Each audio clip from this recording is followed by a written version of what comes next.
Terrain Koprime Nyangon, dans la commune de Yopougon. Des chants, des danses pour ce jour spécial. Elles sont présentes pour la célébration de la fête des mères, suivie de dons.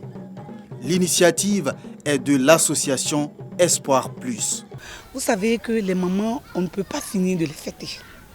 Une maman, quand elle va accoucher, tout se passe à la salle d'accouchement. Elle peut sortir heureuse avec les parents, comme elle peut rester dans la salle d'accouchement et ça rend la famille triste. La représentante des femmes n'a pas manqué d'exprimer son infinie gratitude. Je dis merci à l'association d'avoir tenu à nous honorer aujourd'hui parmi tant de femmes dans ce pays. Elles ont tenu à nous honorer aujourd'hui et nous sommes très heureuses de leur dire merci. L'association Espoir Plus est une association apolitique. Elle existe depuis 2002 et exerce dans le domaine de la santé. « 20 cas, c'est le nombre de grossesses signalées au lycée municipal de Port-Bouët au premier trimestre de l'année académique 2020-2021.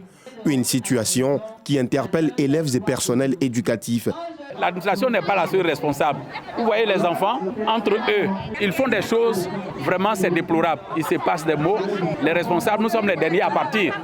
Mais quand on ferme, il y en a qui restent derrière. Tout ce qu'ils font, vraiment c'est déplorable. Donc il y a la jeunesse, il y a les enfants eux-mêmes, et puis les parents, l'administration scolaire aussi, parce que tout le monde est impliqué.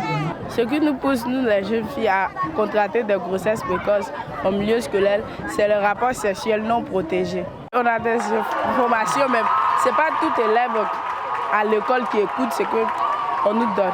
Même quand on fait des conférences ici, souvent des élèves n'écoutent jamais ce que l'on dit. Les causes, le fait de ne pas avoir de bons amis en classe, le fait de ne pas venir à l'école pour suivre les cours, pour suivre les conseils des parents aussi à la maison. Abandon scolaire, taux d'absentéisme élevé, les grossesses en milieu scolaire constituent un frein à l'épanouissement de la jeune fille à l'école. D'où la tenue de cette campagne de sensibilisation initiée par la Jeune Chambre internationale Abidjan Océan. Une campagne pour les inviter à la responsabilité. Pour nous, il y a déjà des cas. Il y a pratiquement une vingtaine de cas au niveau du lycée municipal de Port-Bouët. Il était important pour nous d'attirer l'attention parce qu'aujourd'hui, rien n'est caché. Rien n'est caché. Il faut donc dire aux enfants que le phénomène existe et leur donner déjà la possibilité de pouvoir, je dirais, faire attention aux conséquences. Utilisation d'implants, de préservatifs ou pratique de l'abstinence, des possibilités qui s'offrent aux jeunes filles pour faire barrage à ces grossesses précoces, selon le président Étienne Kwame. Démarrée le mercredi 19 mai, cette campagne de sensibilisation a permis à la Jeune Chambre internationale Abidjan Océan de sillonner plusieurs établissements de la commune de Port-Bouët. Outre les risques liés aux grossesses en milieu scolaire, les élèves ont également été sensibilisés sur les méfaits de l'utilisation de l'alcool et de la drogue.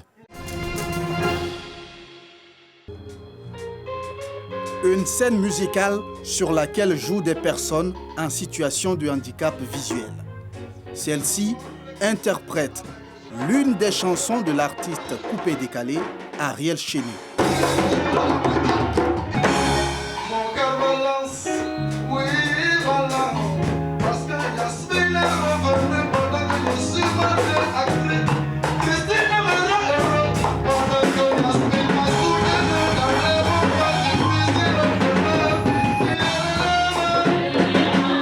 Nous sommes à la journée culturelle de l'INIPA, Institut national ivoirien pour la promotion des aveugles. Une journée pour mettre en exergue les talents artistiques dont regorge l'Institut. On est tous des potentiels artistes, qu'on est non-voyants. Je ne sais pas, mais c'est bizarre. Ici, tout le monde est artiste. Je ne sais pas si c'est une manière à la nature de nous faire grâce, voilà, en compensant ce vide-là par là. Mais on est tous des artistes dans l'âme. On veut vraiment ressortir ça, exprimer ce manque qui est en nous là, à travers l'art, à travers la musique. Au cœur de cette journée, la musique, la danse, le théâtre et l'humour. Parrain de la journée culturelle, Jean-François Yoman n'a pas manqué d'encourager ces jeunes qui font montre de leur savoir-faire artistique. Pour lui, le handicap visuel ne doit pas être un frein à leur émancipation. Il y a de nombreuses personnalités dans ce monde qui ont connu ce handicap. On connaît Galilée, un scientifique de renom qui a révolutionné le monde dans lequel nous sommes par sa pensée et par ses théories, mais très peu de personnes le savent. L'un des plus grands musiciens de tous les temps, Stevie Wonder, a marqué cette époque et toutes les époques à travers sa musique. À travers ces deux personnalités dont je viens de parler, on voit bien que la personne handicapée, si elle se prend en charge, si elle est accompagnée, si elle est soutenue, peut accomplir des choses qui vont impacter positivement notre société. À l'initiative de cette journée, l'ONG Save the Blinds, une organisation regroupant des anciens pensionnaires de l'Institut national ivoirien pour la promotion des aveugles, INIPA. 200 sacs de riz et une somme de 500 000 francs aux imams de la région du Kabadougou. Un don de Denguele Productions soutenu par la Fondation Brahima Bamba. Il s'inscrit dans le cadre de la lutte contre la pauvreté dans la région. Nous sommes en notre deuxième édition. Cette année, l'innovation, c'est que les sous-préfectures, les imams des sous-préfectures ont été associés. Donc nous tenons quand même encore de plus pour pouvoir dire merci au nom du commandant, à tous nos guides religieux qui ont vraiment fait le déplacement. Cette cérémonie de remise de dons a été marquée par la lecture du Saint-Coran, suivie des prières et bénédictions pour la paix en Côte d'Ivoire.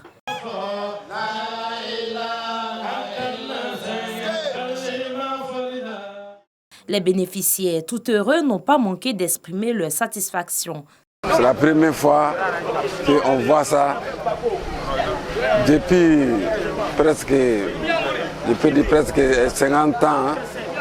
Vraiment, ces gestes-là, on doit prier pour notre frère vraiment, qui a fondé cette geste. La cérémonie a pris fin par une remise de diplôme d'honneur aux imams de la région.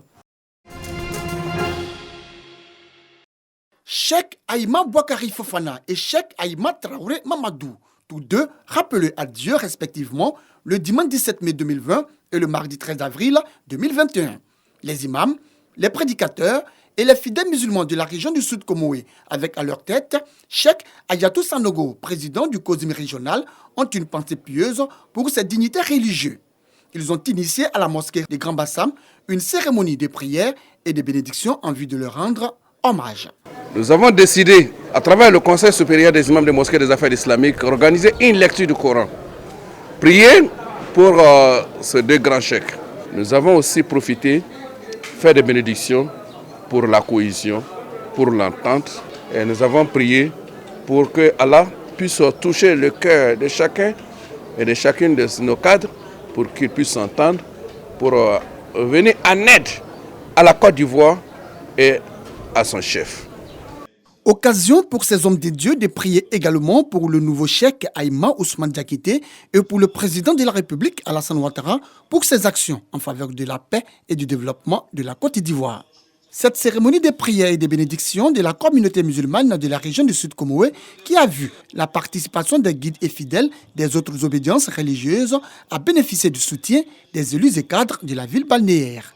Nos illustres disparus ont besoin de nos prières pour le repos de leurs âmes et c'est une manière pour nous de leur rendre hommage pour le rôle important qu'ils ont eu dans la consolidation de la paix, de la cohésion sociale en Côte d'Ivoire. Mais nous demeurons dans cette dynamique spirituelle pour soutenir et accompagner nos autorités civiles et religieuses. Je suis accompagné aujourd'hui par un chrétien. Cela montre qu'au-delà de nos différences religieuses, nous restons les mêmes et qu'il y a un seul Dieu, qu'on soit musulman, païen, chrétien, nous prions pour le même Dieu et nous devons nous aimer et faire en sorte que ces prières-là soient portées par Dieu le Tout-Puissant et avoir la Côte d'Ivoire dans la paix et l'union. Des prières ont également été faites pour le repos de l'âme des premiers ministres Feu Amadou Gon Coulibaly et Feu Ahmed Bakayoko, mais aussi pour tous les musulmans rappelés à Dieu.